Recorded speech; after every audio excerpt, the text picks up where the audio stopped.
실제 이분이 왜 그런 행동을 했는지 결정을 내렸는지는 아무도 나타나지가 않았었고, 그때 김건희 여사가 너무 슬프게 오열을 하면서 우는 모습만 사실은 그때 방송에 나 그게 나왔었죠. 너무, 나 그 얘기 하염없이 운 거는 화면으로. 그건 왜 검찰도 안 가고 경찰도 안 가고 국정원이 가냐 거기를. 그걸 되게 의심스러워했어요. 근데 그 다음에 보고서가 안 나왔어요. 무슨 얘기 상황이었는지가.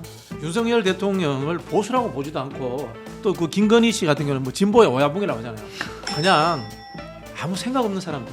그냥 권력욕만 있고 검사하다가 출세해 보니까 더 큰 권력을 누려야 되겠다. 이걸로 가지고 국민의힘에 둥지 틀어가지고 뻐꾸기처럼 해서 권력을 먹은 사람이 이렇게 생각하지, 보수도 아니고 진보도 아니고 그냥 아무 생각 없는 사람들. 정치가 참 염치 없다. 저희가 권성동 의원이면 전 박근혜 대통령 앞에 못 갈 것 같아요. 결국 또 이 마당에 또 결국은 박근혜를 또 이용하네요. 그렇죠. 그래서 대통령이고 인생이 망가졌는데 윤석열이고 한동훈이고 홍준표고 오세훈이고 뭐 솔직히 마음에 들겠어요? 손님이 찾아왔으니까 그냥 인쇄치레로 공허하게 한마디 해주신 거다. 요거에 대한 전략을 국민의힘 지도부가 잘 짜야 되는데 욕과 매를 버는 타입으로 지금 계속 가고 있다라는 것이죠. 한없이 가벼운 정치 토크쇼 장르만 여의도 3월 4일 화요일 순서 시작하겠습니다. 반갑습니다. 정프로고요. 굉장히 시작부터 어수선합니다. 어디 이렇게 일어나시는 길이었을까요? 아니 물 마시려고. 물 드시려고. 예, 물 하나 저희가 갖다 드리겠습니다. 당 밸런스. 당 밸런스 드셔도 되는데 물 대신. 이거 당이 괜찮은 사람도 마셔도 되는지. 네, 괜찮습니다. 그럼요. 미리미리 관리하시는 거니까. 편하게 되십시오. 예, 당 민주당 밸런스. 아닙니다. 네. 자, 오늘 장르만 여의도 먼저 이분들과 함께 또 이야기 나누도록 하겠습니다. 우리 정호김 전 의원님 어서 오시고요. 네, 안녕하세요. 네, 반갑습니다. 그 혈당 관리에 굉장히 좋은 음료입니다. 네, 바나바잎 추출물 들어 있고요. 네, 맛있게 드시면 되겠습니다. 그냥 맹물도 좀 드리겠습니다. 그리고 우리 박진영 민주연구원 부원장님 오셨습니다. 네, 안녕하세요. 네, 바나바 잎이 뭔지 궁금합니다. 한번 보여주세요. 바나바잎이 여기 그림 써 있어요. 예, 그 그림 보시면 네. 딱 봐오면 바나바 같이 생겼죠? 그렇네요. 네, 바나바 잎입니다. 네, 저도 근데 먹어본 적은 바나바를 따로 먹어본 적은 없어서 그러니까. 이 친구가 아마 굉장히 그 우리 혈당을 특히 이제 식후 혈당 상승 억제에 도움을 좀 준다 이렇게 알려져 있는 것 같습니다. 네. 자, 그리고 노영희 변호사님 어서 오시고요. 네, 안녕하세요. 네, 반갑습니다. 신혜영 기자 또 함께하겠습니다. 안녕하십니까. 네. 자, 저희도 이렇게 사이좋게 모였는데 대구에서도 사이좋은 만남이 있었군요. 그렇습니다. 네. 국민의힘 지도부인 권권 듀오가 박근혜 권권 듀오. 네, 권성동 권영세 듀오가 박근혜 전 대통령 사저를 찾아서 예방 만났습니다. 네. 그러니까 이제 비대위 출범 후에 만난 게 처음이거든요. 근데 지금 최근에 국민의힘 지도부가 지난달인가 MB도 만나고 이번에 이제 박근혜 전 대통령도 만나고 네. 이런 행보를 보이고 있어요. 몇 가지 이제 나온 얘기들이 있는데 소개를 좀 해드리면 일단 박근혜 전 대통령이 그 이제 지도부가 이제 윤 대통령 구치소가 접견하고 왔잖아요. 네. 그러니까 이제 그 얘기를 하면서 그 장면 보니까 참 마음이 무겁더라. 대통령 건강 어떻냐 이제 이런 걸 좀 물었다고 하고요. 그러면서 지금 국가적으로 매우 어려운 상황이니까 여당이 민생을 좀 끝까지 책임져주는 모습을 보여달라 이런 얘기를 했어요. 네. 근데 제가 이 만남에서 주목했던 포인트는 일단 권성동 원내대표 박근혜 전 대통령 때 국회 측 법사위원장. 그러니까 그러니까 지금 정청래 위원장의 역할을 했던 사람이잖아요. 그래요. 네, 그러니까 박근혜 탄핵에 앞장섰던 사람 아닙니까? 아. 그래갖고 또 얼마나 면구스럽겠어요. 제일 좀 얘기를 불편했겠네요. 그렇죠. 얘기를 네. 또 꺼냅니다. 저한테 사랑을 참 많이 주셨었는데 마음을 아프게 해드려 너무 죄송하다라고 권선동 원내대표가 얘기하니까 박근혜 전 대통령이 대인배처럼 다 지난 일인데 뭐 너무 개의치 말고 나라를 위해서 열심히 일해달라라는 얘기를 했다고 하고요. 마지막으로 요 얘기가 좀 의미심장한 것 같습니다. 네. 누구를 겨냥한 발언인지 좀 해석을 들어보려고요. 여당이 단합을 해야 한다라면서 박 전 대통령이 개인의 소신이야 있을 수 있지만 집권당 대표의 소신이 지나쳐서 사사건건 대립각을 세우는 건 바람직하지 않다. 개인 행동이 지나치면 상황을 더 어렵게 할 수 있다. 라는 얘기를 했어요. 소신이 있을 수는 있으나 그게 지나쳐서 정부 혹은 뭐 대통령과 사사건건 부딪히면 이거 나라에 안 좋다. 네, 집권당 대표가 주어도 집권당 명확하게 대표가. 했어요. 예. 지금 권영세 위원장 얘기하는 것 같지는 않고 그렇죠. 그러면 누굽니까? 우리 정호김 전 의원님 모른 척하지 마시고요. 들은 척하세요. 아니 그래서 예. 네. 아니 이분이 아직도 그 국민의힘 대표가 한동훈 대표라고 생각을 하고 있는 건가? 권영세 위원장이 소신이 굉장히 강하다고 생각을 하는 건가? 지금 잠깐 그 생각 아하. 하나고. 네. 그 누구예요? 네? 한동훈 대표? 네? 한동훈 대표를 얘기한 걸까요? 그런 것 같아요. 네, 제 그런 생각으로도. 걸까요? 근데 이제 이게 누군가가 이렇게 토킹 포인트를 이렇게 제시를 해가지고 그대로 말씀을 한 건지 네. 그런 것도 궁금한데 아, 그냥 자발적으로 나온 얘기인지. 사실 그 이런 위기 상황에서 네. 박근혜 전 대통령이 사실 본인도 지지자들에게 상당히 송구스러워해야 될 부분이 있지 않겠습니까? 그래서 이번에 좀 그 보수 지지자들에게 도움이 될 만한 한마디를 던졌으면 옛날엔 그런 거 참 잘했거든요. 예를 든다면 뭐 대전은요. 네. 뭐 이렇게 한마디로 그냥 예. 그 제압하는 근데 그런 것이 참 아쉽다는 생각을 하게 되더라고요. 아니 박근혜 전 대통령이 근데 정우김 지금도 의원님보다 제가 해석을 더 잘할 것 같아요. 아 그래요? 예, 네. 제가 최근에 또 대구도 갔다 오고. 아 갔다 오셨고. 근데 박근혜 대통령이 이야기한 당 대표는 누군가 하면요, 김무성, 유승민입니다. 언제적 당 대표 얘기하는? 박근혜 대통령은 그 아직 시절에 시절에 예, 하고 계신 생각들에 거예요? 굉장히 많이 머물러 있다라는 이야기를 제가 주의를 통해서 들었고요. 실제로 메시지 내는 방향이라는 것이 이제 유영하, 이제 의원 됐죠, 유영하. 네. 네. 그분의 이제 코치를 많이 받는다라고 이제 저는 들었습니다. 어제 그 예방 때도 배석했더라고요. 네네, 근데 그래서 내가 그 네. 얘기를 들으니까 생각나는 게 그럼 본인이 아직도 대통령이라고 생각한다는 거예요? 그런 그렇잖아요. 부분들보다는요, 이제 뭐 건강이 아직도 완벽하지는 않다라는 이야기를 제가 좀 주로 좀 그건 들었어요. 더 심한 얘기인데. 네, 그렇다고 해서 김무성 전 대표가 뭘 했는데 김무성 전 대표에게 개인 행동이 지나치면 상황을 더 어렵게 했을 때 이렇게 김무성 대표를 말했겠어요. 미워한 건 맞아요. 아니, 그러니까 미워했다 하더라도 아주 이 말은 안 미워했어요. 맞잖아. 그러니까 본인이 대통령 때. 그러니까 본인이 대통령 때 그리고 그렇게 지금 했는데 사실은 박근혜 대통령 입장에서는 지금의 상황에 대해서 잘 모른다는 평을 하기가 거야? 부담스러울 수도 있어요.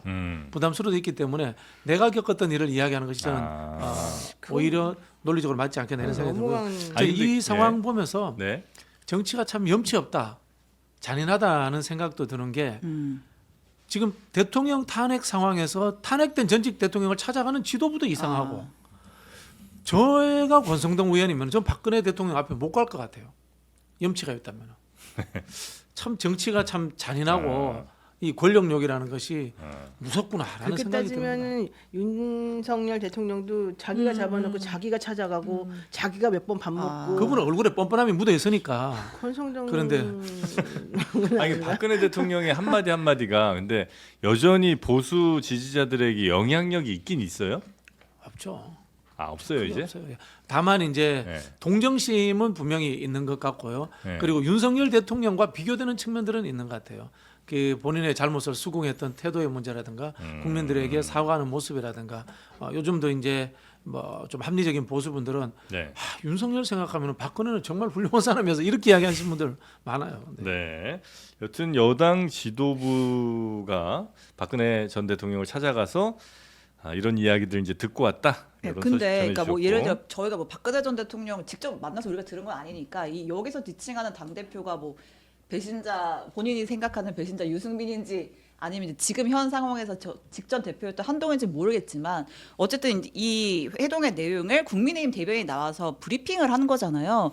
그럼 이제 본인들이 하고 싶은 내용 정리해가지고 쭉 브리핑을 한 건데 현안에 빗대어서 해석을 할 수밖에 사실은 없죠. 이제 그렇게 되면 지금 상황에서는 뭐 한동훈 대표에게도 일종의 배신자 프레임을 좀 씌우려는 거 아닌가 이렇게 좀 볼 수밖에 없는 거 아니에요? 그렇죠. 네. 기본적으로 지도부가. 한 여러분들이 자꾸 생각하는 게 예. 윤석열 대통령만 특검 때 박근혜 전 대통령을 괴롭힌 게 아니에요, 말하자면. 그때 한동훈 대표도 전 대표도 사실은 특검의 일원으로서 이 수사에 적극적으로 참여를 했었단 말이죠.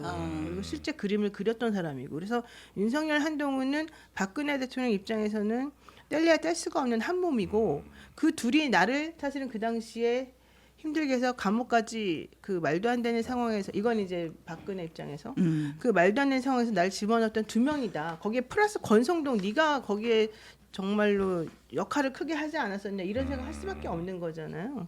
저는 그래서 박근혜 전 대통령을 찾아가서 하는 이런 행동들이 매우 부적절하다고는 보지만 이 여당 입장에서는 그럼에도 불구하고 필요하고 네. 또 박근혜 전 대통령 입장에서도 이런 행동 해주는 것이 결집을 위해서는 특히 이 대구 영남 이쪽 사람들을 위한 결집을 위해서는 네. 이 시점에서 필요한 정치적 행보였다 이렇게는 봅니다. 제가 개인적으로 생각할 때 적어도 그 비대위원장하고 원내대표가 찾아가는데 네. 그냥 KTX 타고 찾아가서 안녕하세요라고 했겠습니까? 사전에 조율은 좀 되지 않았겠어요? 그랬을 것 그런 같아요. 조율 카운터파트는 누구겠어요? 유영아 유영아 의원 의원, 아니겠어요? 유영아. 예. 그러면은 무슨 얘기가 결국 대변인의 말을 통해서 나와야 될지에 대해서 조율이 됐다고 생각하면 예. 흘러간 옛 노래 같은 인사에 대해서 얘기를 했겠어요? 아니면 당장 조기 대선을 앞두고 열심히 지금 발빠르게 움직이는 사람을 향해서 한마디를 하게끔 장을 만들겠어요? 그런 차원에서 제가 대구는 잘 안 내려가지만 아마 한동훈 전 대표라는 해석이 대충 맞지 않을까 네, 싶어요. 네, 그러면 어쨌든 단합을 강조하잖아요. 여기서 지금 국민의힘이 지금 좀 갈려 있잖아요. 탄핵에 탄성한 사람도 있고 아직도 이제 탄핵 반대하면서 지금 풀어줘야 된다고 말하는 사람들이 있는데 어느 방향으로 단합하자는 얘기요? 그러니까 이 메시지가 강성 지지층에게 하는 건지 누구를 향해서 하는 건지. 이거는 기본적으로는 강성 지지층에게 하는 거겠죠. 저는 탄핵을 반대하는 입장에서 우리 당이 이렇게 2번씩이나 탄핵을 당하면서 민주당 때문에 고통받고 있다. 당신들 모두 다 지난번에는 꼭두각시처럼 상황에 맞춰가지고 이렇게 나에 대해서 했지만 그것이 결국 잘못된 것으로 지금 드러나고 있지 않느냐.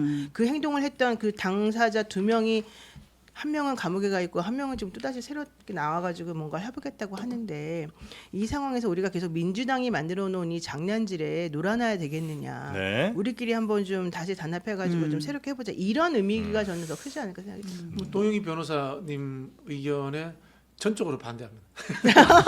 노영희 변호사님 해석은 유영아 의원의 생각인 것 같아요. 제 생각에. 한번 내 개인으로 한번 돌아볼게요. 내가 대통령이고 인생이 망가졌는데 윤석열이고 한동훈이고 홍준표고 오세훈이고 뭐 솔직히 마음에 들겠어요? 네. 제가 보면 아무도 마음에 안 들 것 같아요. 본인 입장에서는. 네. 저는 그냥 박근혜 대통령은 그 뭐라 하면 손님이 찾아왔으니까 그냥 인쇄치레로 공허하게 한마디 해주신 거다. 네. 그렇게 봐주고 해석하고 기획한 사람들 네. 유영아 의원과 이 지도부는 네. 금방 우리 노영희 변호사가 말씀하신 그런 의도를 가지고 예. 이 행사를 만들지 않았나 그런 생각이 저도 듭니다. 이게- 아까 유영아 변호사를 통해 가지고 결국은 박근혜 대통령이 자기 의견을 내는 거라면서요. 그럼 결국 유영아 말이 자기 말이라고 봐야죠. 그러니까 이거 막 이게 또 헷갈리는 그림 보니까 결국 이제 지도부가 찾아가서 예.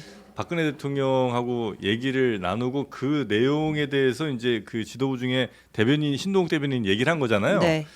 그러니까 그냥 그 당 지도부가 하고 싶은 얘기를 박근혜라는 입을 통해서 예. 사람들한테 전달한 것 그렇죠. 같은데 그죠? 네. 네, 예. 그렇게 예. 생각하면 될 것 같습니다. 씁쓸합니다. 예, 그래서 결국은 한동훈 잘라내고 싶다. 이당 지도부의 생각은 그거다. 아. 네. 결국 또 이 마당에 또 결국은 박근혜를 또 이용하네요. 그렇죠. 아. 그런 참 그런 그게 느낌을 너무 받는 잔인하다. 거예요, 솔직히 그러니까 이 박근혜라는 사람에 사람들은 대해서.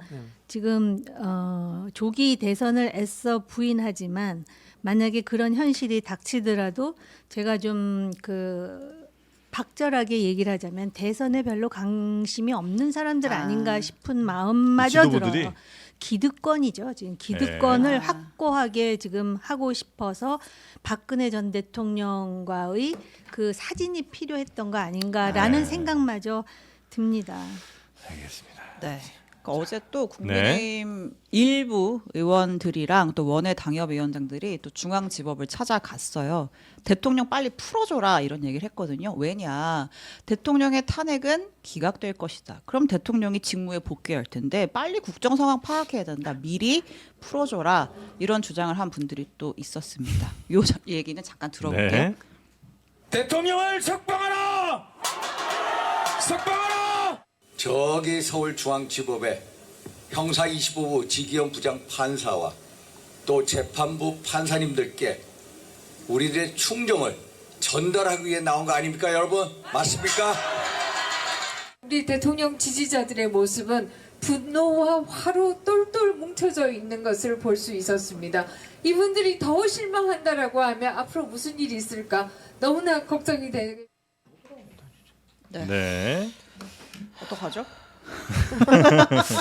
여기서 난리가 났었어요. 그러니까 아. 판사 실명 막 거론해가면서 네. 얘기하는가 하면 군가 막 부르고요. 사회자가 애국 동지 여러분 죽을 준비 됐습니까? 막 이렇게 얘기를 하기도 하고. 최근에 이제 박수영 의원이라는 분이 헌법재판관 임명하지 말라면서 단식을 하더라고요. 네네. 예. 이게 참 이해가 안 됐습니다. 예.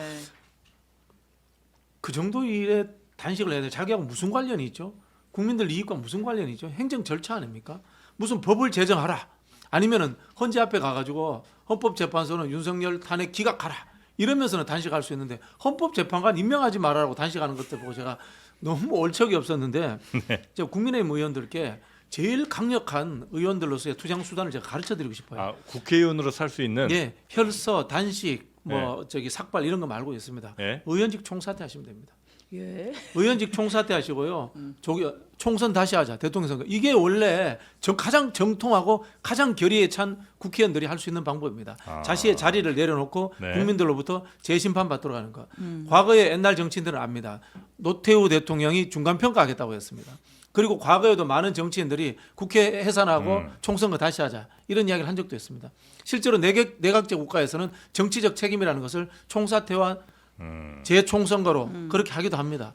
그런 방법들이 있는데 이런 꼼수들 제발 피우지 마시고. 아니, 총사퇴를 만약에 하면 네, 그 지역만 다시 총선하게 되는 결과가 올 수도 있잖아요. 그게 정치적인 부분하고 법률적인 부분하고 다를 수 있는데요. 내각제 국가에서는 제가 알기로 3분의 1 이상이 사퇴하면은 그렇습니다만 우리는 대통령제잖아요. 대통령제니까 네. 좀 애매합니다만은 네. 그걸 정치적인 것으로 던지면은 다 타당이 받을 수밖에 없는 상황을 갈 수도 민주당이 있습니다. 이걸 받는다고요? 실제로 네. 뭐 예를 들어 가지고 네, 뭐 총사퇴 해버린다 그런다면 불가능한 얘기고 총사퇴라는 것 자체가 존재하지 않아요. 아니 그런 이야기를 많이 던졌어요. 이제 그러니까 이제 말로는 하는데 네. 현실적으로는 할 수 있는 그런 것은 하나도 없는 대한민국 거고 국회의원들이 전부 다 그게 간 이제 잡고 거짓말만 하기 때문에 실제 의원직 사퇴 안 한 거예요. 상징적 의미가 있는 네. 것일 뿐이지 현실적은 없죠. 알겠습니다. 이제 선거일을 앞두고 이제 뭐 대통령 풀어줘라, 탄핵 반대한다, 뭐 헌재 흔들기 이제 이런 움직임들이 계속되고 있는데 국민의힘 지도부가 지금 골치가 꽤 아플 것 같아요.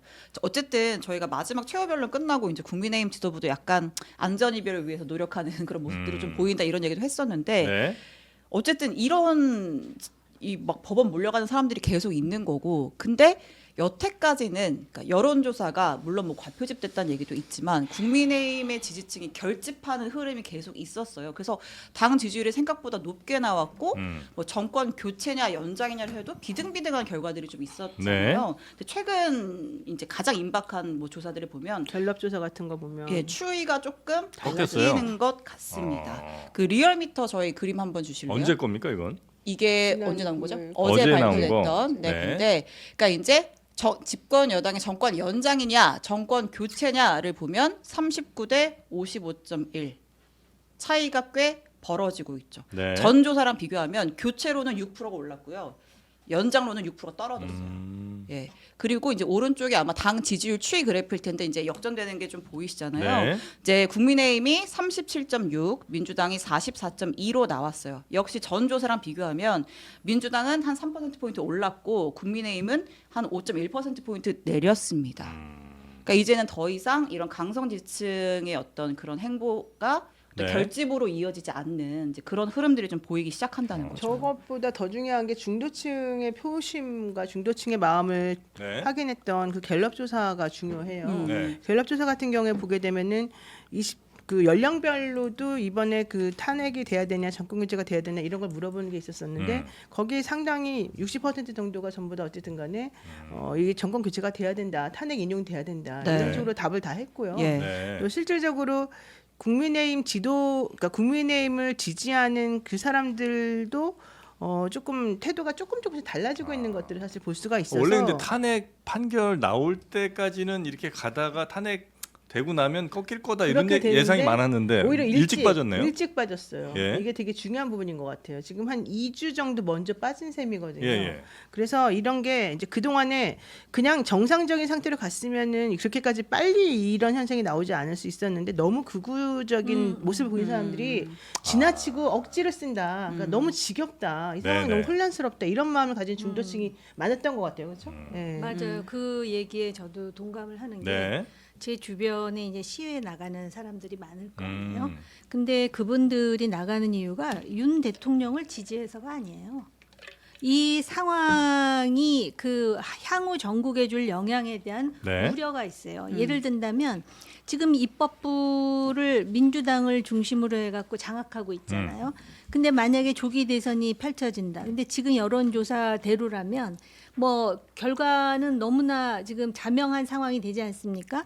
그러면은 입법부를 장악하지도 못한 상황에서 대통령이 독선적인 행보를 보일 때 어떤 결과가 나온지를 우리가 이미 봤잖아요. 예. 근데 입법부와 행정부, 뭐 사법부는 지금 그 존재감으로 볼 때 입법부, 행정부를 누가 장악하느냐가 매우 중요한데 네. 이론적으로 보면은 입법부, 행정부까지 다 장악한 상황에서 예를 들어 민주당 후보가 대통령이 돼가지고 계엄 선포한다. 이거 국회에서 통과될 수도 있는 상황이라는 거죠. 이거는 제가 파당적인 이해로 말씀을 드리는 게 아니에요. 그렇기 때문에 나가는 거니까 탄핵을 찬성하는 사람이 다 국민의힘 반대자도 아니고 민주당 지지자도 아니에요. 그러나 계엄이 잘못됐다고 생각을 하는 거거든요. 네. 그러면 요거에 대한 전략을 국민의힘 지도부가 잘 짜야 되는데 아주 보면은 아주 그냥 뭐랄까 욕과 매를 버는 타입으로 지금 계속 가고 있다라는 것이죠.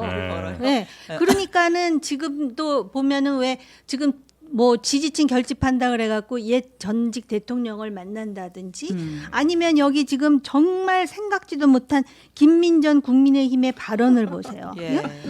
우리 윤 대통령 지지자들의 모습은 분노와 화로 똘똘 뭉쳐져 있어서 이분들이 더 실망한다고 하면 무슨 일이 벌어질지 너무나 걱정된다 그러면서 석방하라 그러는데 이 사람들 주장대로라면은 탄핵이 기각될 거면 1~2주일만 참으면 나올 텐데 왜 이렇게 그 뭐라 그럴까 매를 벌면서 이런 일을 벌이느냐 협박을 이거죠. 하고. 예, 그러니까는 이거는 오히려 정말 국민의힘에 대한 애정을 갖고 있는 사람으로서 정말 이게 문제예요. 이런 사람들. 네네. 그러니까 점점 고립되는 것 같아요. 그렇죠. 이렇게. 그러니까는 눈앞에 네. 그 지지자들만 보고 아 향후에 총선이 있을 때 이 스트릿 우파라고 하는 이 사람들로 하여금 나의 존재감을 부각시키고 내 이름을 분명히 각인시키면 나 총선 때 유리해라고 생각하는 게 아니야라는 부정적인 인식마저 쌓이게 만든다라는 거죠. 네. 정말 대선을 생각하고 정말 보수 정당을 생각한다면 어떻게 이런 행동들을 해요. 그러니까 지금 이 지지율 하락은 뭐 다른 외부적 요인보다도 하여튼 국민의힘이 너무 못한 잘못된 선택을 자꾸 하는 뭐 그런 걸로 인해서 이렇게 지지율이 떨어졌다 이렇게 이제 보신다는 거죠. 저는 그렇게 봐요. 그러니까 네. 중도층이 확 벌어지잖아요. 지금 네, 네, 중도층이 벌어졌어요. 지지층 아무리 결집해봤자 50% 안 되면 민주주의 하에선 대통령 못합니다. 네. 진짜 화나신 것 같아요. 안타깝고 화나고 뭐 그러신 네. 것 아니 같은데. 제가 목소리 톤이 좀 높아서 그러는데 네. 이렇게 뭐 화를 내거나 화를 낸다 그래서 해결이 될 거면은 분기 탱천을 하겠는데 네.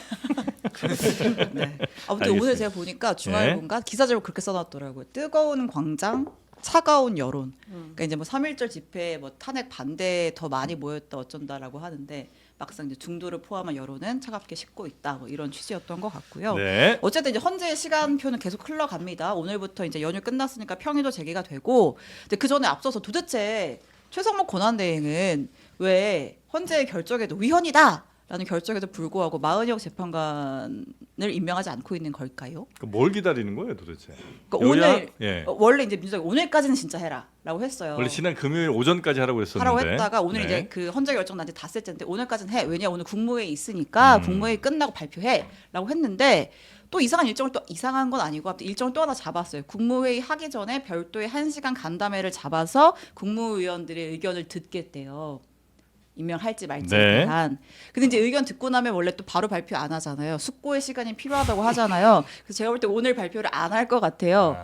조금 미루려고 하는 것 같고 지난주 예. 금요일 정도까지만 해도 그냥 임명 안 하는 분위기는 아니다. 이제 임명할 수밖에 없을 것이다. 이런 게 전체적인 예상이었는데 이분이 이 연휴 지나면서 또 마음이 또 바뀌는 것 같아요. 이게 왜 그러냐면 네. 지난번에 2명 임명하고 난 다음에 정진석 실장이랑 대통령실에 있는 사람들이랑 난리, 국무위원들이 난리가. 난리를 쳐가지고 이 사람을 엄청 혼났다면서요. 너무너무 그냥 쥐잡듯이 잡아가지고 자기가 정말 미안하다고 눈물까지 흘리면서 막 다음부터 상의할게. 다음부터는 내가 절대 니네만 이렇게 하고서 넘어간 거라서 예. 이번에 만약에 또 임명한다 그러면 난리 날 것이 이제 너무 두려운 거예요. 이 사람 트라우마가 생긴 것 같아요. 네. 그러고 난 다음에 그렇다고 해서 또 안 할 수도 없고 그러니까 최대한 늦추고 싶고 또 하나의 타이밍을 보는 거는 이게 마은혁 재판관을 임명하고 나면 헌재가 결국 대통령 탄핵에 대한 결정을 내릴 때 마은혁을 참여시킬 것이냐 말 것이냐 이제 이게 결정이 나야 되잖아요. 네. 근데 마은혁이라고 하는 사람의 성향을 너무 잘 알고 있기 때문에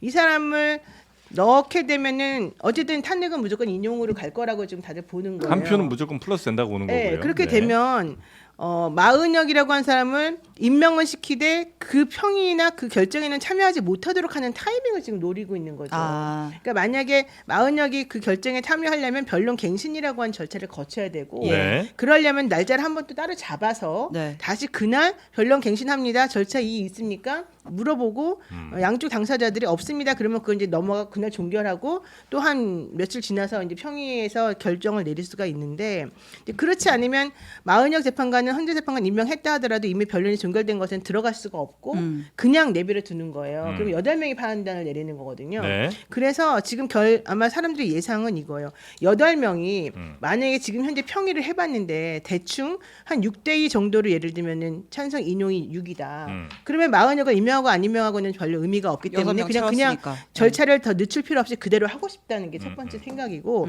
그렇지 않고 5대3 정도다. 그러면 마은혁을 임명시키면 6대3이 되는 거고 네. 임명 안 하면은 그러니까 참여 안 시키면은 마은혁이 없으니까 그냥 기각이 되는 거잖아요. 예. 이건 되게 중요한 변수잖아요.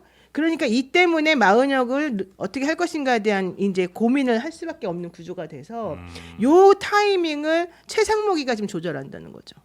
근데 만약에 그 마은혁 재판관이 임명이 되고 지금 이제 최종 변론까지 끝났는데 만약에 다시 변론을 좀 더 연장한다든지 아니면 평의 기간이 더 길어지면 그거야말로 윤 대통령 측이 원하는 거 아니에요? 시간이 어쨌든 그럴 수 늘어지는 있는데 거. 지금 예. 현재는 우리가 보통 3월 10일 전후 해가지고 어쨌든 아마 3월 14일 그 주까지는 임명할 거라고 지금 보잖아요. 네. 근데 변론을 갱신한다고 해도 늦춰지는 건 일주일 정도가 맥시멈이에요. 그러면 그때까지는 3월 한 14일, 한 3월 21일 그 전에는 나올 것 같아요. 왜냐하면 이 헌법재판관 문영배랑 이미선 이분들이 4월달에 그만두니까. 예. 그러니까 그 전까지만 이제 그 결정이 내려지면 되는 거니까 네. 이 사람들로서는 아직은 일주일 정도는 여유가 있는 거죠. 아 그럼 또 하나의 변수. 한덕수 총리 돌아올 수도 있잖아요. 한덕수 총리에 대한 결정을 먼저 내린다고 지금 그래서 예.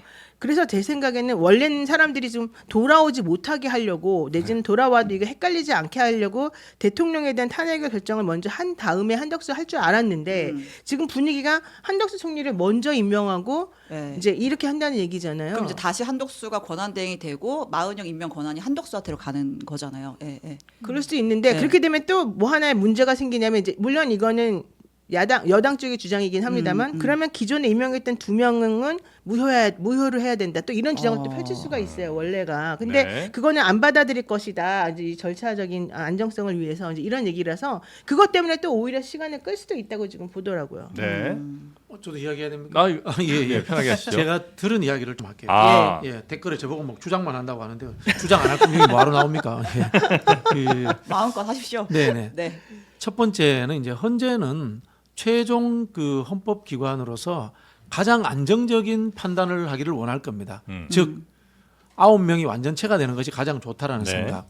그리고 헌재의 전반적인 분위기가 탄핵 인용이라면은 어쨌든 간에 안정적으로 6명이 확보되는 상황을 가지고 있는 것이 전략적으로 유리하다라는 저는 생각을 가질 거라고 봅니다. 그런 부분에서는 마은혁 재판관을 임명하고 또 아까 전문용어 뭐였죠? 변론갱신? 예. 변론갱신을 통해서 시간이 늦춰지더라도 윤석열 탄핵 선고에 가장 안전하게 접근하자라는 판단할 가능성이 저는 높다고 봅니다.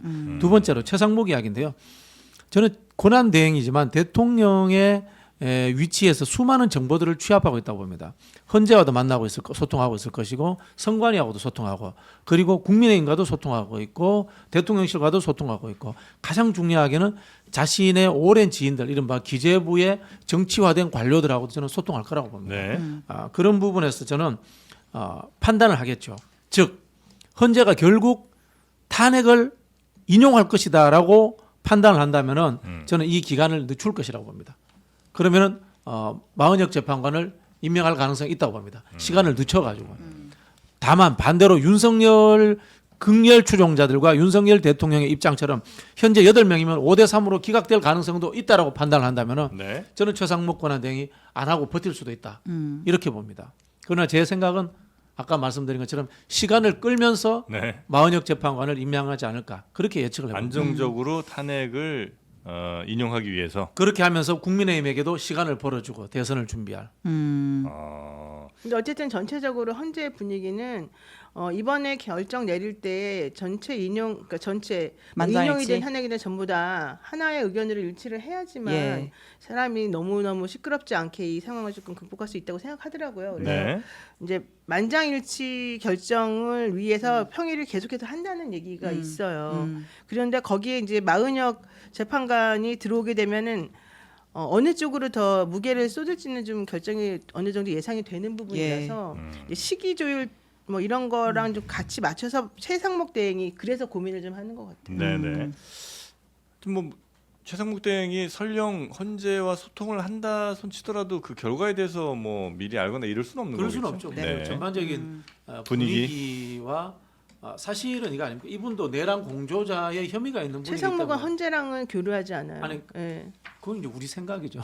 아이, 우리 생각이죠. 우리 생각인데 우리 생각이 맞아요. 알겠습니다. 마은혁 예, 알아요. 예. 후보가 재판관이 돼가지고 네. 만약에 이번에 결정에 참여하게 되면은 네. 극단적인 우파 지지자들이 더 분노하게 되는 하나의 명분 내지는 빌미가 될 그런 수도 부분도 있긴 있어요. 있네요. 지금 그렇기 이제 어느 정도 때문에 약간 가라앉고 있는데. 오히려 그래서 지금 이게 6대 2가 그리고 8명이서 해가지고선 탄핵 결정을 한 사례도 있지 않습니까? 박근혜 전 대통령 때 그렇기 때문에 지금 노영희 변호사의 주장을 들어보면은 오히려 지금 그 대통령 권한 대행이 합리적 선택을 지금 하느라고 고민하고 있다고 볼 수 있어요. 물론 법대로라면 강요할 수 있는 사안은 아니지만 뽑아야 되겠지만 네. 그런 정치적인 변수를 고려하지 않을 수가 없는 것이고 그리고 본래 본인의 그 백그라운드가 관료 출신이기 때문에 자기는 차라리 빨리 한덕수 전 대행이 와주길 바랄 수도 대행이 있죠. 돼가지고 빨리 그 바톤 체인지가 되는 네. 것이 본인에게는 가장 리스크를 네. 회피하는 일이라는 개인적인 생각을 하지 않을까 생각을 하고요. 제가 볼 때는 그렇기 때문에 이 마은혁 변수에 너무 매몰돼 있으면 네. 나중에 이 탄핵과 관련해서 인용이 되든 기각이 되든 오히려 문제가 커질 수 있다라는 요소가 된다. 왜냐하면은 또 이분의 백그라운드에 대해서도 많은 주장들이 나오지 않았습니까? 사실 물론 각자 야당이 주도하는 국회가 뽑던 대법원장이 뽑던 이념적으로나 가치적으로 좀 더 중도에 있으면서 상당히 중립적이다라는 인상을 주는 사람이 대법관이나 헌법재판관이 되는 게 좋은데 벌써 이미 많은 얘기가 나오지 않았어요.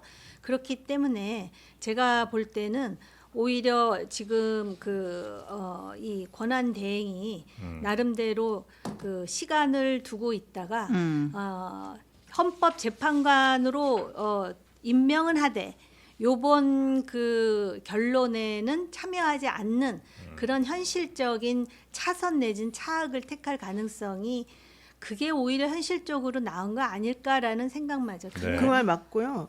저는 근데 한독수가 돌아온다는 것에 대해서 많은 분들이 긍정적으로 지금 생각하시는데 그거는 조금 저의 개인적인 생각으로는 이해가 안 되는 부분이에요. 예, 왜냐하면 한독수가 잘못했다는 거는 사실 이제 내란에 동조했느냐, 그다음에 또 하나는 이 헌법재판관들 임명을 안 했지 않느냐 네, 이제 네. 이거잖아요. 그러면은 지금 현재 마은혁 재판관 임명을 안 해가지고 전체적으로 헌재 재판관 8명이 전부 다 위원이라고 최상목에 대해서 결정을 내려줬잖아요. 네. 그러면 지금 어쨌든 3명 중에 2명은 임명하고 1명 임명 안 했는데 그 1명 임명 안 한 거는 좀 잘못이라고 위헌이라고 지금 예. 결정이 났는데 한덕수는 아예 3명 다 임명을 안 했잖아요. 앞서 위헌을 저질렀던 예, 사람이니까. 예. 그 사람에 대해서 그러면 너 잘했다 이렇게 너는 헌법 위반이 아니다라고 말하면 좀 전에 마은혁 임명 안 한 게 위헌이라고 말한 거랑은 안 맞지 않나요? 예. 근데 저는 그런 논리로 하면 예. 그러면은 최상목 대행도 탄핵 탄핵돼야 원래 돼요. 원래 탄핵돼야 돼요. 네. 아니 그 말은 맞아요. 그래서 탄핵돼야 탄핵돼야 되는 되는데 민주당이 지금 하기 전략적으로 어렵지, 현실적으로. 전략적으로 지금 탄핵을 안 시키고 있을 뿐이지 네. 지금 최상목이 탄핵돼야 된다는 생각은 다들 많이 하고 있는 걸로 제가 탄핵하면 알고 이거는 있어요. 헌재에서 예. 무조건 받아들여질 예, 거다. 예. 아니 사실은 제가 봤을 때는 한덕수보다 최상목이 더 나빠요. 한덕수는 선택적- 일괄 임명 안 했잖아. 선택적으로 안 했으니까. 선택적으로 한 것은 네. 그 사람의 아까 이제 의원님은 백그라운드라고 얘기했지만 이게 정치 사상의 자유를 침해하는 거예요. 개인의 그럼요. 개인의 정치 사상을 침해해가지고 네. 차별한 겁니다. 그럼 최상목이 더 사실은 재질이 안 헌법적인 좋다. 근데 부분에서 최상목 문제가 되는 대행이 거예요. 제가 뭐 최상목 대행을 변론할 입장에 있지는 않지만 사상에 문제가 있어서 안 한다 그러지 않았어요. 국회 합의를 관례로 이야기해서 볼 때 합의가 된다라는 것을 확인하면 네. 자기는 하겠다라고 얘기를 하지 않았습니까? 네. 그리고 헌법재판소의 요번에 결정을 보면은 물론 이거는 해야 되는 건데 그거를 법적으로 강제할 수 있는 기재가 있는 건 아니라는 점도 또 분명히 하고 있지 않습니까? 그래서 이제 그 역할이 국회로 넘어오게 되는 거죠. 네. 실제로 헌재는 법률적 해석만 하고 거기에 대한 집행권을 행사한다 못했다. 그러면 행정부가 행사하는 집행권을 대신해 줄 수 있는 대의기관이 국회예요. 그래서 국회가 탄핵할 수 있는 겁니다. 자, 그래서 뭐 하시지 한덕수 뭐 한 번 더 해보시죠. 어떻게 한덕수 내지는 한번 더 혹은 하지 마. 윤석열 대통령에 대한 탄핵은 언제 저 날짜가 좀 나올 것 같습니까? 예, 그래서 이어진 얘기인데, 그러니까 네. 이제 마은혁의 임명이 이제 그 선고일의 변수가 될 수는 있겠지만, 뭐 글쎄요 모르겠습니다. 결과에 큰 영향을 미칠지는 모르겠고, 네. 아무튼 뭐 이 마은혁 변수가 하나 있고, 어쨌든 평행해서 지금 보통 금요일에 탄핵 선고를 했었어요. 앞선 대통령에 전례들을 대한, 보면 노무현 전 대통령, 박근혜 전 대통령 때, 근데 금요일에 하려면 7일이잖아요. 7일이나 14일. 그러면 사실 오늘이나 내일쯤 공지를 때려줘야 되거든요. 그러니까 가능성이 좀 크지는 않아 보이고. 이번 주는 가능성이 좀 이번 주는 낮은 것 같고. 아니에요. 이번 주 좀 다음 주. 어려 보이고 이제 다음 주 금요일이면 14일. 요때 가능성이 조금 높다 이렇게들 관측하시는 분들이 많은 것 그 같습니다. 평의에서 막 갑론을박이 많이 벌어질 거는 별로 없나요? 그냥 이 정도면 심플하게 결정 내리기에 문제 없는 수준으로. 그렇죠. 저는 날짜 관련해서는 선관이나 네. 권한 대행 이야기를 하고 소통할 거라고 봅니다. 소통할 거라고 대선 봅니다. 날짜도 고려해서 당연하죠. 예, 당연하죠. 예, 제가 예. 2016년 박근혜 대통령 탄핵 때 그 과정들을 나중에 정리를 해보니까요. 소통한 흔적들이 남아있더라고요. 네. 아니 그리고 쟁점이 별로 어렵지가 않은 게 예를 들면 국무회의가 있었냐 없었냐 부서가 있었냐 없었냐 그 헌법 위반이잖아요. 그게 네. 명백하게. 그거 없었다는 게 다 드러났잖아요. 예, 지금. 예. 뭐 대통령은 뭐 아니라고 하지만 한덕수부터 시작해가지고 전부 다 그때 없었다라고 하는 건 전부 다 인정하는 바여서 심지어 그 회의록을 작성한 사람도 회의에 참여를 안 안 한 한 사람이 사람이 있다라는 거 있잖아요. 아니에요? 예. 예. 게다가 도장도 어쨌든 안 찍었고 그걸 안 찍을 만한 무슨 특별한 사정이 있었던 것도 아닌 걸로. 네. 그래서 일단 그거 하나만 보더라도, 그러니까 이 헌법에서는 탄핵 사유가 5개가 있으면 5개 다가 필요 없어요. 하나만 위반해도 사실은 탄핵이 인용이 되는 거거든요. 그러니까 일단 그것도 벌써 쟁점이 뭐 너무 명확하죠. 네. 네. 또 나머지 것들의 요건을 살펴보더라도 체포 하라는 요구 있었다는 거 다 너무 분명하지 않습니까? 네. 게다가 포고령에 국회 관련된 내용 분명히 다 들어 있었었고 국회의 정상적인 의정 활동을 못하도록 지금 막은 건 확인이 되고 있잖아요. 네. 지금 문제가 되고 있는 5가지 건이 사실은 전부 다 완벽하다고 하면 완벽할 수 있고 아니라면 아니랄 수 있겠지만 어느 정도는 쟁점에 전혀 무리 없이 판단할 수 있는 정도가 시간 돼서 오래 걸릴 거 없다는 네, 말씀이죠. 저는 이게 복잡할 일이 아니라고 봐요. 네. 자, 그래서 늦어도 14일이면 아마 선고를 할 것 같다. 근데 선고하기 며칠 전에 공지를 해주는 거죠? 네. 한 2, 3일 전쯤에. 네. 그러면 아마도 다음 주 뭐 화수 정도에는 대략적으로 언제, 그러니까 그 주에 금요일에 발표하는지 정도는 알 수가 있겠네요. 그리고 지금 탄핵과 관련해 가지고 헌재 앞에서 너무 농성들을 많이 하고 헌재 네. 재판관들을 너무 위협하는 네네네. 사례가 벌어지고 있는데 결정이 빨리 나야지 이게 해결이 되지 시간을 뒤로 미룬다고 해서 해결되는 건 아니죠. 제가 네. 그 얘기 하려고 그랬는데요. 아, 예. 그 이제 시위를 보면 네. 그 특히 헌법재판관 이름 3명을 이렇게 그 적시하면서 네. 상당히 그 뭐라 그럴까 거의 막말에 입에 담기 가까운 어려운. 비난을 네. 하잖아요. 그런데다 또 뭐 헌재를 어떻게 하자 그랬지? 그런 가루로 만들자. 네, 가루를 예. 만든다 뭐 이런 얘기를 한데 거기 또 국민의힘 소속 의원들이 의원들도 있지 않습니까? 네. 그래서 그 분위기를 보면서 제가 이제 혼자 생각하기를 저 사람들은 대통령이 탄핵될 거라고 생각하나 이런 생각이 들었어요. 만약에 그것이 기각될 거라고 생각한다면 그 이름 석자를 적시하는 것 자체도 매우 조심스럽지 않겠어요? 최소한 기분 안 상하게. 그렇죠. 그런데 오히려 지금 그거를 완전히 기정사실화하고 이판사판이다. 아주 다 갈아엎겠다. 뭐 이런 식의 주장을 하는 건가? 왜냐하면 그거는 전제가 오히려 지금 심판을 앞두고 있는 대통령에게 굉장히 불리한 얘기잖아요. 네. 더군다나 전직 국방장관까지 나서가지고 예. 막 그런 얘기를 한다라는 게 그게 그런 해석도 가능한데 왜 저러지 싶은 마음이 들더라고요. 네. 제가 대통령에게 불리한 뉴스 몇 가지만 단독 보도들 조금 내용을 좀 소개를 하고 넘어갈게요. 이 주제를. 네. 그 검찰이 그 인성한 국가안보실 2차장도 조사를 했어요. 근데 이 2차장이 뭐라고 검찰에서 진술했냐면 이게 대통령이 그 이제 부정선거 보수 유튜브에서 보고 이제 계속 이제 얘기를 한 거잖아요. 뿐만 아니라 이게 안보 정책 관련해서 대통령이 보수 유튜버를 많이 참고를 했다라는 거예요. 그러니까 대통령이 국가안보실장이랑 이 차장한테 그 북한 핵무기가 서울 상공에 떨어졌을 때 대한민국에 어떤 피해가 벌어질 것인지를 예상해서 쭉 썰을 푼 유튜브를 딱 보고 야 이거 진짜 이거 이 내용대로 되는 건지 분석해봐 이렇게 오더를 줬다는 거죠. 그래가지고 이제 안보실 차원에서 합참한테 이 영상을 또 링크를 또 보내가지고 이 영상 사실입니까? 라고 했더니 아, 과장이 정말 많이 된 내용이네요. 라고 해서 그렇게 대통령한테 보고를 올렸다라는 거죠. 아니, 대한민국 서울에 북한의 핵무기가 핵폭탄 떨어지면 떨어지면 어떻게 될지 너무 명확한 거 아니에요? 근데 이제 안 떨어지잖아요. 그걸 유튜브가 어떻게 알아요? 정보기관이라든 국가안보실이 제일 잘하는데 네. 그걸 유튜브 이야기 아닙니까? 군대에서 가면 이제 워게임이라는 걸 합니다. 예. 가상현실을 하는데 네. 워게임 하기 전에 가서 저기 오락실 가서 갤럭시 한번 해보고 엑스리온 이런 거 한번 해보고 있잖아. 그지? 얼마나 잘 싸우는지 한번 보고 와. 이야기하는 수준인 거야 이거는. 그렇습니다. 갤럭시 X류는 몰라요. 아, 그래? 스타크래프트 스타크래프트. 정말 예. 옛날 죄송합니다. 언제적 오락기입니까? 스타크래프트 한번 해보고 와봐. 이런 수준의 이야기하고 있는 거야 지금. 네. 근데 이제 그런 거를 공식 안보 라인을 동원해서 이거를 확인해보라고 검증시켰다라는 하니까. 게 저는요. 예. 윤석열 대통령을 보수라고 보지도 않고 또 그 김건희 씨 같은 경우는 뭐 진보의 오야붕이라고 하잖아요. 그냥 아무 생각 없는 사람들이에요. 그냥 권력욕만 있고 검사하다가 출세해 보니까 더 큰 권력을 누려야 되겠다. 이걸로 가지고 국민의힘에 둥지 틀어가지고 뻐꾸기처럼 해서 권력을 먹은 사람이 이렇게 생각하지 보수도 아니고 진보도 아니고 그냥 아무 생각 없는 사람들 주요 공직을 해서는 안 될 사람이라는 게 이런 데서는 들통난다고 봐요 진짜. 와, 보수 유튜브를 보고 국가의 안보 라인을 가동시켰다는 조금은 충격적인 뉴스. 네. 네, 또 다른 그러나 것도 이제는 있죠. 많이 네. 무뎌진 그렇게 충격받지 않는 뉴스 하나 전해주셨고요. 네.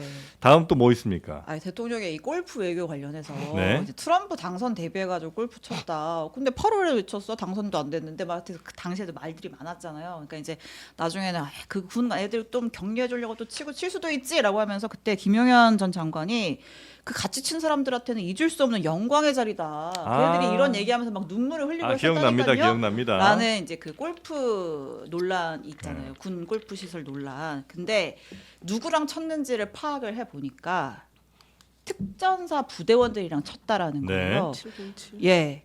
그러니까 대통령실에서 특전사로 오더가 내려갔고 특전사령관이 이제 707 단장인 김현태 단장한테 야 니네 부대원들에서 대통령이랑 골프 칠 애들 좀 뽑아와봐 라고 했다라는 거죠. 그래가지고 김현태 단장이 대통령이랑 골프를 친다고 하니까 스크린 골프도 치게 하고 누구 스코어가 제일 좋나를 다 해가지고 정의 멤버를 추려갖고 대통령이랑 골프를 치게 했다라는 거예요. 골프 재밌게 치고 그날 저녁 자리도 했는데 그 저녁 자리에는 김영현 당시 경호실장 또 배석을 했다라는 거죠. 또 우리가 딱 들어보면 이상하잖아요. 대통령이 굳이 특전사 특정 부대를 찍어서 그 친구들이랑 골프를 칠 이유가 있나? 그 계엄 상황에서 굉장히 중요한 역할을 하는 부대죠. 했던 707 부대. 707. 그 예. 6명을 뽑아가지고 3명은 전반에 나인홀, 예. 그다음에 나머지 3명은 뒤에 후반 이렇게 나인홀 이렇게 치겠다는 해서 거죠. 돌았다는 뭐 이제 거예요. 골프가 대중화됐으니까 예. 만약에 이걸 오픈해서 언론에 공개했다. 그러면은 이제 군인들을 위무했다. 예. 이런 이야기가 될 수 있지 않습니까? 네. 근데 숨어서 한 거잖아요. 아. 그럼 뭐냐? 계엄 쿠데타, 군사 쿠데타인데 써먹으려고 그 사람들을 어떻게든 회유하려고 하지 않았나 이런 의심이 되는 거고요. 우리 김현태 단장님 자꾸 말 바꾼 이유가 있네 보니까. 김현태 단장이 그 회유 의혹의 그 주인공이죠. 그렇죠. 그렇죠. 예. 회유당한. 그날 저녁 먹고 술 먹고 엄청나게 즐겁게 놀았대요. 골프 친 날. 네, 골프 친 날. 예. 아니 기분 좋았겠죠 뭐 그날은. 그날 김효영도 있었고. 예. 근데 아. 무슨 얘기했는지는 밝히지 쉽지 않다 이런 아. 얘기했는데 결국 무슨 얘기했을지 우리가 너무 짐작이 가지 않습니까? 사실 군인으로서 예를 들면 국방부 장관 혹은 뭐 대통령과 뭔가 하는 건 굉장히 영광된 자리는 원래 맞죠. 그 춘추에 보면 옥이라는 장군 유명한 장군이 나와요. 네. 전쟁하러 가기 전에 꼭 부하들을 네. 술을 먹이고 고기를 접대요. 그리고 부하가 다쳐가지고 종기가 나면은 종기를 빨아줘요. 아 연저 지정. 예, 근데 그 부하들이 제일 앞서가서 다 죽어요. 그렇죠. 왜냐하면 나를 이렇게까지 생각해주는 이 목숨 바쳐 네, 그렇죠. 앞에 목숨 나가서. 바쳐 목숨 바쳐 전쟁을 해야 되니까. 네. 하여튼 목숨 바쳐 아니 전쟁을. 우리 정호기 위원님이 입을 꾹 다무시고 아, 고름 빨아줬다고 봐야 될까요, 난감한 이거? 여튼 이런 모습들이 있었다. 이게 네. 이제 지난 언제 9월이었나요? 6월인가? 6월이요. 예, 라운딩 준비를 6월부터 시작했다고 합니다. 네. 네. 자, 요 그리고 또 소식도 짧게 하나만. 네. 인권위가요. 이 대통령이 지금 방어권 보장이 안 되고 헌재 심판에서 인권 침해 당하고 있다. 이 안건 올려가지고 한번 통과시켰잖아요. 이거를 국제기구에 인권위원장 명의로 입장문으로 보냈어요. 인권위원장이 국제기구에 네, 지금 세계 현재 국가 이 인권기구 연합에 계엄 상황에 대한 이야기를 헌재를 대한민국 비판하면서. 헌법재판소가 현직 대통령의 방어권을 보장하지 않고 인권을 침해하고 있다라는 내용이 담긴 입장문을 보냈어요. 근데 우리 알잖아요. 인권위원장은 헌법재판관 출신입니다. 안창호 위원장. 네. 재판관 출신이 헌재를 대한민국 비난하는 법조인들 참 수준 참. 아이고. 아니 이렇게 그렇습니다. 보내는 게 이거 얼마나 이걸 그 국제기구에서 중요하게 보는지 모르겠습니다만 그래도 좀 국제사회에 망신 아니에요? 망신이죠. 안창호 위원장은 원래 검사 출신이잖아요. 예. 네. 그 헌재는 또 구성을 다양하게 해가지고 그분들이 입장을 들어봐야 된다 그래가지고 검사 출신에서 한 명을 꼭 뽑아요. 그래서 사실은 들어간 사람이에요, 이 사람이. 그래가지고 이 사람이 이 윤석열 대통령 같은 검찰 라인에 충성하는 거예요. 근데 너무 부끄러운 일입니다. 선관위가 판사들로 주로 돼 있잖아요. 또. 네. 네네네. 이게 우리 한국 사회가 이제 일제 강점기에서 독립하면서 엘리트들이 부족했단 말이야. 그러다 보니까 이제 법조인들을 곳곳에 심어가지고 그 사람들이 결정을 하는 판관 포청전처럼 결정할 수 있다는 그런 생각에 의해 가지고 사회 구조를 많이 짠 거예요. 그러니까 군인 법관들이 사실 그 구조를 많이 그렇죠. 짰죠. 예, 그렇잖아요. 예. 이게 굉장히 후진적인 거고 선진국들 보면요 대부분 이거 누가 하냐면은 정치인들이 많이 해요. 퇴임한 정치인들이 많이 해요. 네. 우리가 아무래도 그 민주주의 역사가 비교적 다른 나라들에 비해서는 좀 짧다 보니까 이런 우리 일들. 선관위원장이 판사가 하는 게 아니고요. 네. 지역 단위 선관위원장이 있거든요. 그것도 판사들이 겸직해요. 부장판 현직 판사들이 겸직해요. 부장판사 그 지역에 있는 판사들. 그 사람들이 뭘 알아요 정치를. 네. 네. 자 넘어갈까요? 그리고 네. 한동훈 네. 전 대표가 드디어 이제 행보를 본격적으로 하는 것 같습니다. 저희가 지금 조기 대선을 조기 대선이라 부를 수 없는 국면에서 이 이야기를 하고 있는데 어쨌든 굴비 대선이라고 하세요. 안 돼요. 플랜카드가 그렇게 붙었어. 제가 억지로 던진 아재 개그가 아니고 오는데 플랜카드가 그렇게 붙었더라고요. 아 그래요? 예, 조기 조기 대선이냐 대선 말고? 굴비 대선이냐 이렇게 붙었더라고요. 굴비가 더 비싸요? 조기가 비싸요? 잘 모르겠어요. 똑같아요? 아 굴비가 비싸요. 그치 비싸요. 그거는 정확합니다. 굴비는 종류가 여러 가지고. 그렇습니까? 그 이마에 다이아몬드 무늬가 있죠. 영광굴비 그건 영광굴비가- 영상 근데 요새 영광굴비가 실제로 있는지는 잘 모르겠어요. 그 부세? 그 부세 조기가 싼 거예요. 원래 그래요? 부세는 싼 거고 그래요? 아니 우리 짤짤한 정욱이 거고. 위원님은 다 좋은데 좀 마이크에 좀 얘기 좀 아, 해주세요. 항상 보면 항상 이렇게 얘기를 하죠. 이렇게 얘기를 하시니까. 근데 굴비가 맛있잖아요. 보리굴비 이런 거 보리굴비. 맛있어요. 보리굴비는 주로 부세 조기로 하는 거 아닌가? 맞아요. 부세로 할게요. 근데 어쨌든 맛있다고. 그게 굉장히 중요한 내용이군요 이게. 저 경상도 가면은 민어 보고 또 조기라고 하기도 해요. 민어? 네, 민어 보고? 민어는, 네. 민어가 근데 왜- 비슷한 그건 아닌데 과예요. 다. 민어랑 그런가요? 아닌데. 예, 예. 여의도에 진짜 민어조림 기가 막히게 하는 데 있는데 제가 저 신혜영 기자까지 왜 이럽니까 정말. 거기에 무만 깔아요, 감자도 깔아요. 감자 있어요. 감자도 깔죠. 가게 이름이 기억이 안 그리고 나요. 저기 고구마 줄거리 깔죠. 미치겠다 진짜. 빨리 자, 넘어가요. 한동훈 넘어가겠습니다. 네, 전 자 이제 대표. 행보들을 이제 시작하고 있는데 한동훈 전 대표 뭐 연평해전 영화도 보고 책도 냈잖아요. 내일 북콘서트도 하고 하는데 이제 언론 인터뷰도 본격적으로 시작하는 모양입니다. 어제 TV조선에 나왔어요. 근데 여러 가지 얘기를 했는데 대통령한테 좀 미안한 마음을 좀 표했습니다. 대통령한테 미안해요? 오랜 시절 풍파를 같이 겪었다. 네. 좋은 기억도 많았다. 네. 그래서 지금 이렇게 된 상황이 고통스럽고 그러니까 인간적으로 미안하게 생각한다. 주변에서 대통령을 잘 모시지 못한 것 같아서 안타깝다 이런 얘기를 했고 그러면서 지금 광장에 나선 대통령 지지층을 향해서는 미안하고 고맙다. 이런 얘기도 했습니다. 뭔 말이야? 그러니까 이게 뭔 말이냐면요. 그러니까 옛날에 사이 좋았는데 주변에 아. 대통령 주변에 사람들이 잘 못 모신 것 같아서 이 상황까지 온 것 같다. 네. 사람이 나쁜 사람은 아니다. 뭐 이런 정도 톤인가 그러면? 사람이 나 아 왜냐면 뭐 좋았고 좋은 기억 많고 뭐 사람이 미안하다는 나쁜 얘기는 사람 왜 해? 아니다. 나는 배신자 아니다 이걸 말하고 싶은 거 아니에요? 그러니까 날 배신 프레임에 묶지 나- 말아주시라. 나는 배신자가 나는 아니다. 인간적으로 좋아한다 그 사람. 근데 어쨌든 한동훈은 탄핵에 참여한 사람 아니에요.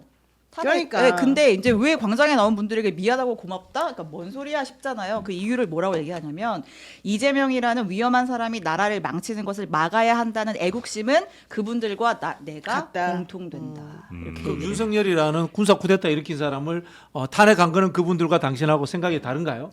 정확하게 이야기를 해줘야 될 거 그러니까 이 아니야. 사람은 말이 앞뒤가 안 맞아서 이런 일이 벌어지는 거예요. 우선 이분은 안철수 이후로 정치에서는 안 될 사람 넘버 2야 거의. 그래요? 제가 이제 우리 저기 전공자시니까 정치에서 제일 중요한 게 결정입니다. 네. 뭔가 가부를 결정을 해줘야지만이 거기에 따라서 집행이 되고 조치가 이루어지고 국민들이 생활에서 느끼는 거예요. 네. 근데 이 사람은 결정을 안 해. 이것도 맞고 저것도 맞고 이것도 틀리고 저것도 틀리고 비결정이라고 난디시즌이라고 하는 이런 사람은 지도자의 자리에 올라가면 안 되는 사람인 거예요. 그러니까 비상계엄이 잘못했다고 주장을 하면서도 이재명은 안 돼야 된다 그러니까 이게 두 개가 지금 충돌하면서 뭔가가 자기의 입지가 줄어들잖아요. 그러니까 자기를 욕하지 말아라. 나는 어쩔 수 없는 선택이었다. 이 말을 하고 싶었던 건데 그러려면 한쪽으로 그냥 명확하게 선을 그어야 되는데 그걸 못하니까 이랬다 저랬다 말도 안 맞는 모순적인 말이 나오는 아니죠. 거죠. 이제 비상계엄은 안 되는데 이재명도 안 되니 바로 나다. 비상계엄도 반대하고 이재명도 싫어하는 내가 대통령 돼야 되겠다. 야. 이거 아닐까요? 아니 그러니까 본인이 비상계엄도 안 되고 이재명도 싫으면 본인은 그러면 그냥 싫어하는 그 사람으로서만 자기가 대표적인 인물인 건 아니잖아요. 그럼 탄핵 반대하는 사람들 집회에 가서 그 사람들한테 왜 또 동의한다는 이야기를 합니까? 아니 거기 가진 않았지. 미안하다는 이야기를 합니까? 이게 뭐야 그러니까. 제가 한동훈 대표한테 늘 묻고 싶은 거는 예. Who am I? 나는 아. 누구인가? 그거부터- 나는 왜 여기에 왔는가? 그렇게 영어로 물어봐요? 아니 이걸 영어로 해야지 좀 그렇게 해. 왜 질문이 후와요 해야죠. 그러니까 아이네. 나는 누구인가를 아, 찾아야 나는 돼. 스스로. 나는 윤석열 때문에 여기 왔는데 나는 왜 윤석열과 갈랐었는가? 여기에 대해서 정확한 해명이 없이는 그러니까 이 본인이 시국에서 정치하면 안 돼요. 본인이 2024년 1월달에 그 마리 앙뚜아네트 발언 이후에 이 김건희하고 사이가 멀어지게 된 계기가 있었잖아요. 그 전까지는 그런 행동을 같이 했었잖아요. 네. 거기에 대해서는 우선 사과를 하고 뭔가 잘못했다는 걸 인정을 하고 그 다음 행보를 넘어가야지 이게 정리가 돼야 되는데 네. 자기는 앞에 거는 가만히 침묵을 지키고 있어요. 잘한 양. 네. 그리고 아무 이유도 없이 2024년 1월부터는 김건희랑 거리를 둔단 말이에요. 네. 그러니까 거리를 두게 된 연유나 계기나 이유를 우리가 모르는 상황에서 또 이번에도 애매하게 지금 넘어가려고 그러니까 이 일이 벌어지는 거죠. 그러니까 명확하게 자기가 왜 이 사람들하고 갈라서게 됐는지를 설명을 해줘야 참고로 되고. 그 마리 앙뚜아네트는 바로 이 자리에서 나온 얘기. 그러니까요. 이 중요한 자리에 와가지고 본인이 해명해줘야지. 김경일 비대위원이 여기서 큰 네. 거 막 터트려 봤습니다. 아유 잘해줬어요. 예. 그분하고 지금 잘 지내는지 그것도 궁금해요. 솔직히 말하면. 아, 김경률. 네, 그분하고 지금 둘이서 사이가 어떤지 아무도 모를걸요. 언더 73 나왔던 것 같은데. 언더 73 유튜브에 김경일 비디오 나왔던 것 같아요. 네. 김경일 비대위원이 73년생 아래예요? 모르겠는데요. 그렇진 않을 겁니다. 아닐걸요? 네. 예. 네. 자 그리고 한동훈 대표 얘기 네. 있었고요. 이재명 대표도 아. 지금 열심히 뭔가 메시지를 내고 있죠. 네, 그래서 이제 이재명 대표가 무슨 얘기를 하냐면 일단 이 국민의힘 곧 어차피 윤석열 대통령 손절할 거지. 뭐 이제 이런 메시지를 낸 거예요. 네. 국민의힘이 내가 원래 한 100일 안에 윤 대통령 단절하고 절연할 거라고 했는데 한 15일 지났거든. 한 85일 남았어. 국민의힘은 추구할 가치도 없고 보수를 참칭하고 이익과 욕망을 위해서라면 왼수도 영입하고 부모조차 내칠 극우 파시즘 정당이다. 네. 이렇게 강하게 비판을 했어요. 네. 좀 워딩이 세긴 세잖아요. 이제 확실히 이제 중도층이 어쨌든 그 좀 극렬 지지층의 모습에 확실히 좀 피로감을 느끼고 좀 돌아섰다. 근데 그 판단에 이렇게 따라서 예. 이런 워딩은 꼭 예. 본인이 해야 될까요? 아. 본인이 중도층의 그 소구력을 갖기 위해서는 좀 더 민생이라든지 또는 실용주의와 가까운 그런 언어 구사를 하는 게 맞지. 이런 거는 사실은 그냥 우리 제가 하면 돼요. 그러니까 내가 지금 얼굴 쳐다보고 뉴스가 그렇게. 안 되잖아요. 이분이 하면. 아니 뉴스를 좀 뉴스가 만들어줘. 아니 뉴스가 되든 안 되든 네. 본인이 이렇게 해서 뉴스를 만드는 게 본인한테 도움이 안 된다는 아니 친하시다면서 왜 이 말 좀 해요? 말 좀 해. 안 친하다니까. 아 그래요? 안 친한데 저렇게 하는 거. 아무튼간에 무슨 노벨에도 지내요. 극우 파시즘 왼수 뭐 이런 왜냐하면 이분이 원래 말과 행동이 굉장히 강하다라는 인식이 사람들한테 굉장히 박혀 있는데 네. 본인이 앞장서 갖고 이러니까 아무리 중도 보수를 외쳐도 그 진정성을 느끼지 못하는 거예요. 그러면서 지금 이제 아까 뭐 한동훈 전 대표 얘기도 나오고 그랬는데 이 지금 중도층을 포함한 유권자들이 뭘 고민하고 있느냐. 한국 사람들은 네. 굉장히 흑 아니면 백 명확한 걸 좋아하거든요. 그러니까 이 12월 3일 개헌 선포를 한 사람은 나쁜 사람. 그러면 좋은 사람을 찾고 싶은데 나쁜 사람 옆에 더 나쁜 사람 아니면 덜 나쁜 사람 그 정도의 정도 차이가 있는 거지 좋은 사람을 찾기 힘들다라는 그런 어떤 갈등, 심적 갈등을 느끼고 있는 게 아닌가. 네. 그런 와중에 왼수도 용입하고 막 이런 식으로 말을 강하게 쓰면 네. 이게 본인한테 그렇게 바람직하지 않을 거라고 봐요. 불난 호떡집처럼은 굉장히 급하게 그렇죠. 윤 대통령을 좀 배신할 거다 이런 의미인 거죠? 왜냐하면 배신할까봐 겁나는 거죠. 지금 국민의힘이 살 길은 진작에 선을 긋고 이건 아프더라도 아까 뭐 고름을 짠다 그랬나 뭐가 됐든 잘라내겠다라는 의지를 보여줬어야 되는데 네. 그걸 안 보여주고 있다라는 게 민주당이나 이재명 대표에게는 나쁘지 않은 일이거든요. 근데 최악의 시나리오는 어쨌든 그 결정이 나가지고 딱 선을 긋는 순간 왠지 중도파들이 또는 그 이재명 대표의 사법 리스크에 대해서 우려를 하는 사람들이 또 국민들은 변덕스럽다라는 게 교과서에 나오잖아요. 변덕스럽다. 그래서 이미 이제 미리 이렇게 네. 얘기를 하면서 이러지 않기를 바라는 거겠죠. 계속 윤석열 대통령에 대해서 미련을 갖고 아주 그냥 극단적으로 그냥 아까도 얘기했듯이 욕을 벌다 못해 뭐 이러기를 원하는 건지도 모르고. 네. 그 너무 전략적으로 해석하지 마시고 실제로 그 이재명 대표가 그 의원님 생각하시는 것처럼 네. 그렇게 뭐 극단적이라거나 네. 상대를 이렇게 뭐라고 합니까 모욕적으로 하면서 사는 스타일은 아닙니다. 사실은 정치적 은사에는 능하지 않은 분이에요.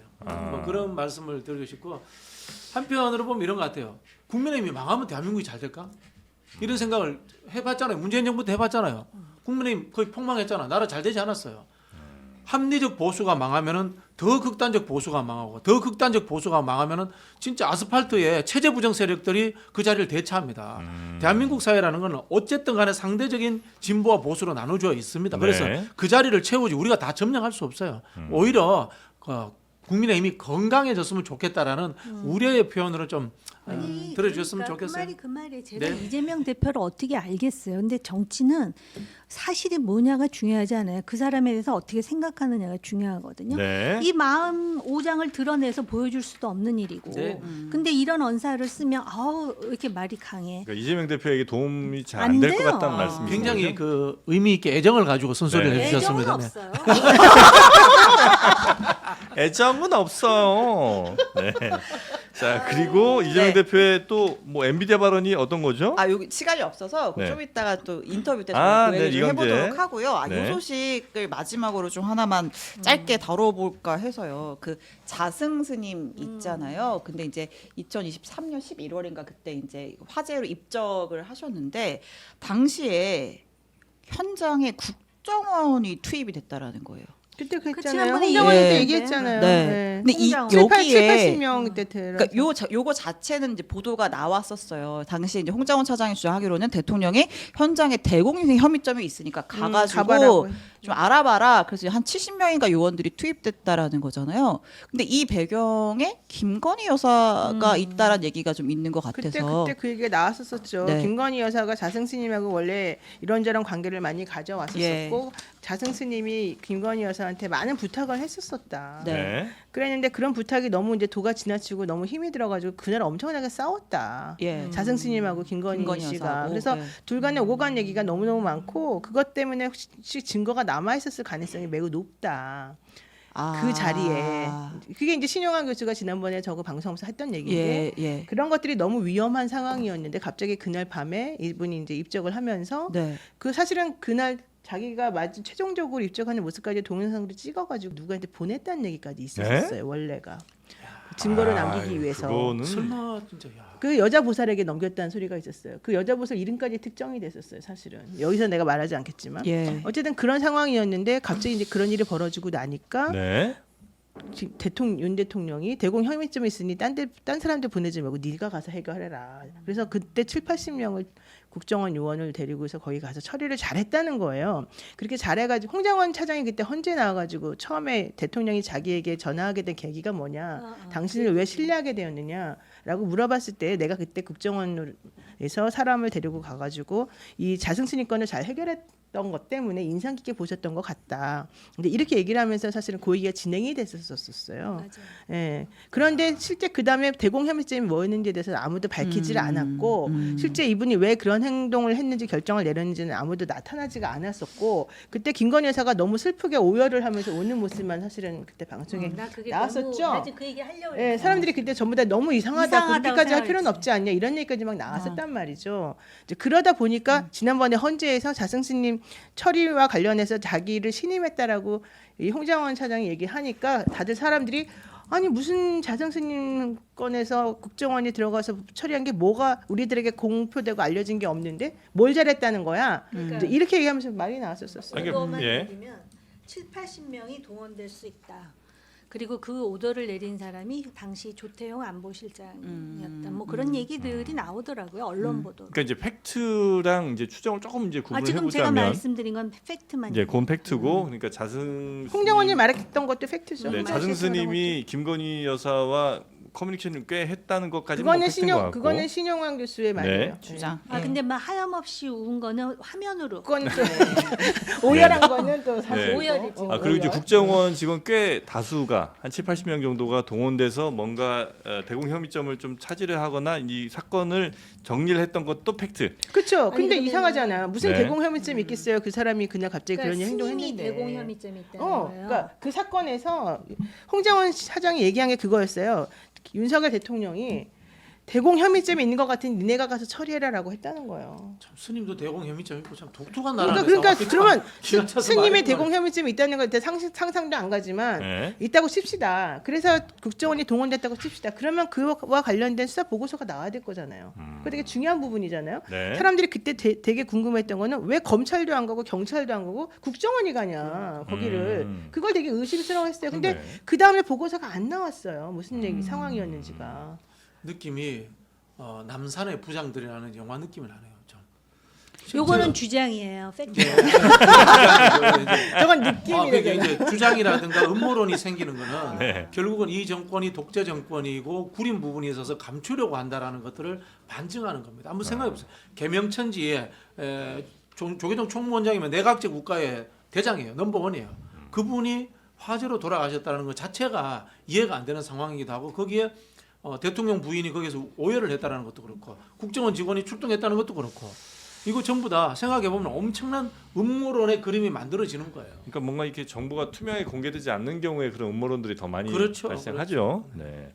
여튼 이거는 볼수록 좀 이상한 뉴스인데 아직까지 뭐 드러난 내용들이 이렇게 많지는 않다 보니까 아유 벌써부터 뭐 스님들이 여기저기서 나와가지고 별 얘기도 다 하고 그러기는 하더라고요. 맞아요. 게다가 신원식 실장도 검찰에서 진술했어요. 윤 대통령이 자승 스님이 돌아가신 것과 관련해서 그런 얘기를 했다. 대공 용의점이 있으니 가봐라라고 했다. 이거 신원식의 말로 나온 게. 네, 알겠습니다. 자, 하여튼 세 분 굉장히 또 여러 추정과 팩트를 잘 정리를 해주셔서 대단히 감사하고요.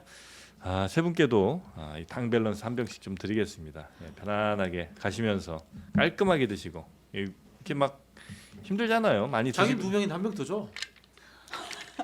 드리겠습니다. 네, 감사합니다. 네, 고맙습니다. 자, 그래서 그거는 저 식사하시고 나서 많이 먹고 나면 막 좀 죄책감 들잖아요. 요즘은 그렇죠. 다이어트 해야 되는데 그럴 때 이제 드셔주시면 네, 혈당 관리 매우 좋습니다. 자, 2박스 구매 시 되게 장르만 여기도 심각하게 적어주실 보시네. 때 한 박스 더 추가로 드리는 이벤트도 하고 있으니까 그것도 한번 야, 받아보시고요. 총 내용량이 500ml인데 칼로리가 0이에요. 0칼로리입니다. 그래요? 총 내용량이 500인데 여기 써 있는 거 보면 100ml당 0칼로리라는 거야. 0kcal. 야, 예. 대단하다. 또 마셔야지. 이거를 우리 정호김 선생님께서 나한테 지적을 해서 보여주셨어. 0칼로리죠. 열량이 0이라는 없다. 거를 보고. 와. 마음껏 드십시오. 네, 네. 자 이제 물부터 바꿔보시기 바라겠습니다. 세 분 너무나 감사하고요. 네. 잠시 후에 저희는 이광재 전 의원 모시도록 하겠습니다. 대단히 고맙습니다. 고맙습니다. 네, 감사합니다.